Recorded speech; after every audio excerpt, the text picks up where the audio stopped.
Ada keterangan berbeda diberikan oleh dua dokter forensik yang melakukan autopsi terhadap jenazah Brigadir Nofriansah Yosua Huta Barat, Dr. Farah Primadani Karo, yang melakukan otopsi pertama kali ketika jasad Brigadir Yosua tiba, dan Dr. Ade Firmansyah yang melakukan otopsi ulang 2 minggu setelah jenazah almarhum dimakamkan. Keterangan dari kedua saksi itu pun membuat majelis hakim bingung. Pasalnya jumlah tembakan yang tembus ke tubuh Brigadir J, dua dokter tersebut tak sepakat pada satu kesimpulan yang sama. Keduanya memiliki penjelasan tersendiri saat menyampaikan kesaksiannya di persidangan pada Senin 19 Desember 2022. Diungkap Dr. Farah, ia dan tim menemukan ada 7 luka tembak masuk dan 6 luka tembak keluar di tubuh Yosua. Luka tembak masuk di kepala bagian belakang sisi kiri, di bibir bawah sisi kiri, di puncak bahu kanan, di dada sisi kanan, di pergelangan tangan kiri sisi belakang, serta di kelopak mata bawah kanan, terakhir di jari manis tangan kiri. Lalu luka tembak keluar di puncak hidung, di leher sisi kanan, di lengan atas kanan sisi luar, di pergelangan tangan kiri sisi depan, dan di jari manis tengah kiri sisi dalam.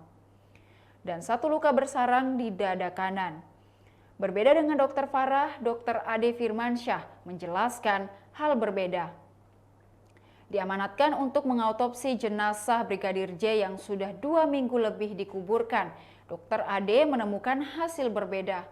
Bukan 7 tembak masuk, Dr. Ade melihat ada 5 peluru yang masuk ke tubuh mendiang Yosua. Jumlah tembakan dari penjelasan Dr. Ade sama dengan keterangan yang diberikan Ferdi Sambo. Soal jumlah tembakan yang dilakukan Barada Eliezer ke Brigadir Yosua, yakni 5 tembakan. Luka tembak masuk pertama di belakang kepala sisi kiri, kedua di bibir bawah sisi kiri, ketiga di puncak bahu kanan, keempat di dada sisi kanan, kelima di lengan bawah kiri bagian belakang. Terkait luka di jari manis, Ade menjelaskan jika itu bukan luka tembak masuk karena itu bisa disebabkan oleh luka tembak masuk lengan bawah kiri bagian belakang. Begitu juga luka pada mata kiri sebagai jalur lintasan anak peluru. Terkait perbedaan analisa dengan Dr. Farah, Dr. Ade punya jawabannya. Ternyata 2 tembakan yang dianggap sebagai luka peluru masuk menurut Dr. Farah, menurut Dr. Ade bukanlah sebuah luka peluru masuk. Namun luka tersebut menurut Dr. Ade adalah rekoset dari peluru.